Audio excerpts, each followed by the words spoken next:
वरिष्ठ व्यवसायी वियोगरे डुंगुरीपालीर वरिष्ठ व्यवसायी स्वर्गत सुरेश भगवतों वियोगरे आज बणिक संघ और बसस्टाण्ड जय माताजी क्लब पक्षरु एक शोकसभा अनुष्ठित होइथिला।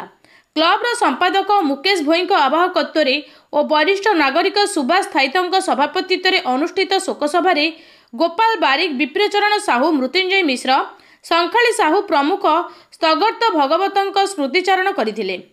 स्वर्गत भगवतों अमर आत्मार सद्गति 2 मिनिट नीरव प्रार्थना करा जायथिला।